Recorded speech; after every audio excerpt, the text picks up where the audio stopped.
Hey guys, welcome to another Finance in Five. This is Wyatt, got Bill here as well. We're doing things a little bit differently for you guys.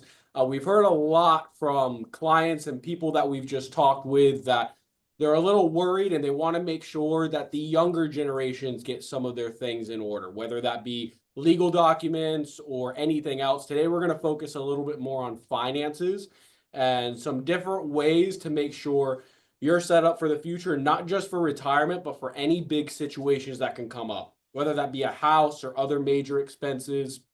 Just putting the right steps in place to make sure you're set up for success. Okay, so I got a couple tips I'm going to roll through with you real quick, and then we're also going to show you a couple different scenarios of two different young people. And then at the end, we're going to give you some little books for you to read through that helps give some extra food for thought as well. Okay, so the tips I'm going to run through with you real quick, they may be super simple, but they're really good guidelines for people to run by. First and foremost is an emergency fund. And it's exactly what it is. If an emergency comes up, this is where you don't have to scramble and try to figure out what the heck are you going to do. You have some cash set aside for those kinds of situations. And ideally, it's a 6-month emergency fund. Now, it can be as little as 3 months, but best case scenario, you want it to be a 6-month emergency fund. And when we say that, what you're going to do is average out 6 months worth of expenses and make sure you have that set aside inside of a savings account for yourself for a rainy day fund, right? The second one, which is a huge one, is retirement accounts. And I know when younger people hear that word, they just skip past it because they don't even want to hear the word retirement. But truth of the matter is, you should consider it because it's crucial to you. You may not think about it now, but your future self would thank you immensely for doing so. So talking about that real quick, a lot of people have retirement accounts through their place of work. And what I'm noticing a lot of is people are not utilizing that the way that they should be.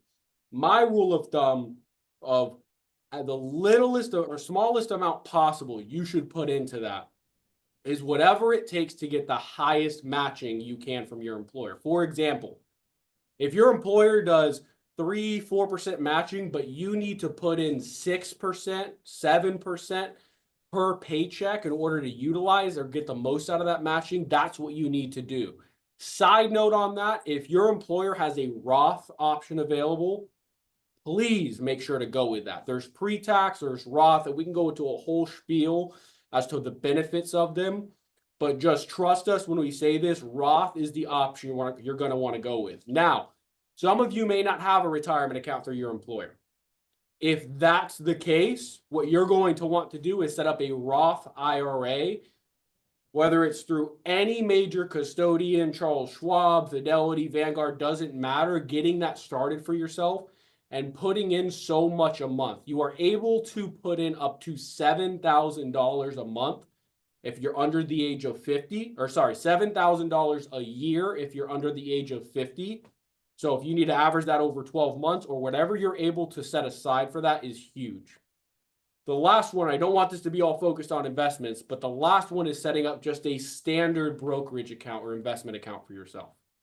And sometimes people get way into the weeds of which investment should I choose and which stock, should I have bonds, so on and so forth. When you're young, you do not need to be worrying about that for the most part. Here's your basic rule of thumb.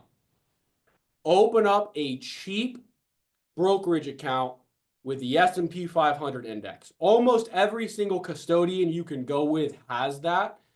They all go by different names and acronyms, but generalities here. Open up an S&P 500 index fund and just put a couple $100 a month into it to accumulate some wealth over your lifetime. Why I want you to do that as well is because if the situation did come up where you need to make a major purchase, more importantly, a house, right?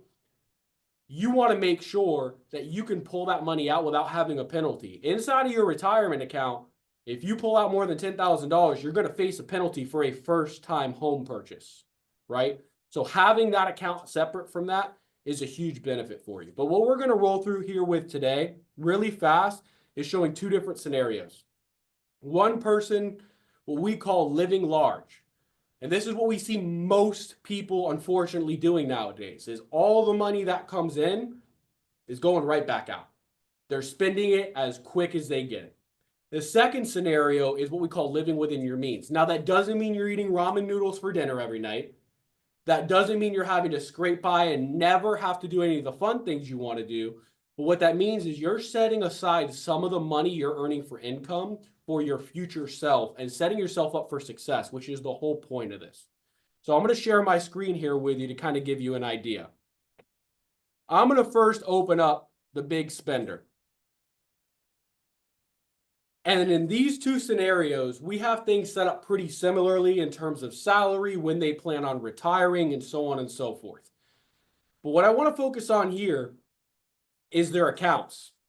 All they really have is a checking/savings account. They don't have much more than that. Why? Because, like we said, they are spending it as quickly as it comes in, and that's how most people are doing it. Even to the point of $15,000 in a lot of cases I'm seeing is sometimes more than what people are actually having in their savings account, right? But the big important part is expenses.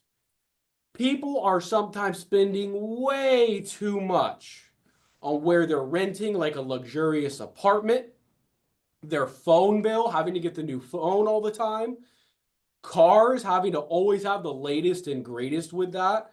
But in this scenario, and it may not sound like much in the beginning, but this person's spending about $4,500 a month, but they're not saving anything. Now, over time, salaries increase, and you may have that opportunity to save more as you may think. But unfortunately, what we see is if you can't get the discipline of your spending down while you don't make a lot of money, having more money isn't going to fix that problem, right? So that's the first scenario. The second scenario I want to show you is living within your means. And it's about the same thing. The person's retiring at 65. And retirement sounds like a word that will never happen, right? But this person's retiring at 65, just about the same exact salary. But here's the difference. This person has a retirement account through their employer. They're contributing monthly to it. We also have built in that there's some employer matching with it, only about 3%, so nothing too crazy. But we also have set up in there is they're contributing every month into an investment account as well. And you'll notice here, they're not contributing that much. A little over $600, which, yeah, you can cut that down a little bit, but that's not asking a whole lot. All that is you're, once again, not getting the latest and greatest phone, not living in the most luxurious, amenity-filled apartment, not getting the latest car that's out there. But what you're doing is saving a little bit more that really won't make a huge difference in your day-to-day life. And the differences between these two is astronomical. I'm going to show these two side by side. And this is where we draw illustrations out for many, many different people. We draw them all the way out to age 100. No one ever will live that long as we like to be told. But the fact of the matter is we'd rather overestimate how long you're going to live than underestimate. But you'll see here, this person on the top scenario, and this is only putting in a few $100s a month, is worth over $15 million. Versus the bottom scenario, they're running out of money almost right when they retire because they have never set aside the money to do so. And unfortunately, that's just what we're facing and seeing a lot of with people. And it's just getting worse and worse as time goes on with the newer generations here. Everybody says they want to be a millionaire. And fact of the matter is, it doesn't take that much effort to become one. It just takes the discipline, right? This is very, very similar to planting seeds. And I know we don't have a whole lot of farmers here, but the whole idea is when you plant a seed, you're never going to see the fruits of your labor right away. It takes time for that to happen, right? But when that fruit or vegetable finally comes to full bloom, you realize the effort was worth it. Now, we do have a couple of books here that are going to be a great recommendation for you, want to share with you, if Bill wants to go over that. Yeah, and Wyatt, let me just say, great job on this. The reason why I'm having Wyatt share this, I have highlighting, and he is in the mix of younger people that are seeing what his friends are doing.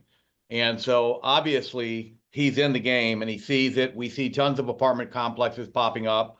So there's a lot of things that are going on. Let me just share one thing. An emergency fund is not a credit card. People should not think that's their emergency fund, because that's going to get them in trouble. Credit card companies are going to make 21 to 25% return on whatever money you don't pay off every month. And that's another challenge that young people have, is instantaneous gratification. But, you know, putting away money, and then also the other thing to remember for young people, once they hit 18, they really need their own set of legal documents, a will, a power of attorney, and things of that nature, so that if something happens, you or someone that they care about and authorize can take care of their finances. And we hope that never happens, but they need that, especially if they have young children and things of that nature. But I want to talk about habits, because really that's what this is. It becomes a discipline. It's like what Wyatt said, you plant a seed, you don't see it for a long time. Two great books. I've had these introduced to me a long time ago. The first one is The Richest Man in Babylon by George Clason, and you can get this one Amazon or anywhere else. And also another, a little bit bigger, The Richest Man in Babylon is a smaller. The Millionaire Next Door is another classic, really a great read. And here's what these talk about. Exactly what we were showing in the illustration is, if you have that discipline to put some money away, a reasonable amount, then when it comes time to get a house, you've got some money. And if you don't have kids, those are the most expensive things that you're going to have in your life, because they are. It's just very expensive. And you need money, because what you don't want to do is get in debt. Then let's talk about when they go to college. Then let's talk about when you finally want to retire, and all these things. It requires money, and that doesn't happen overnight.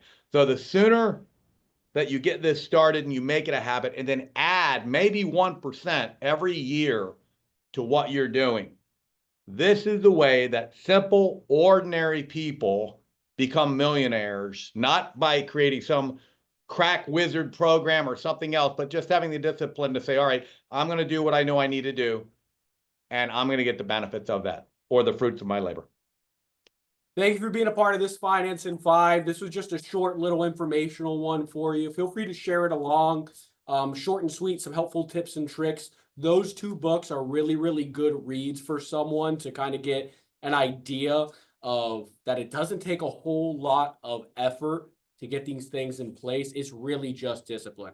Thanks for stopping by. Let me share one more thing. Yep. These are great books to give someone that's graduating from high school as a present, and also college, especially if they're professionals, because they don't get much guidance on this. Thanks again. Thank you, guys.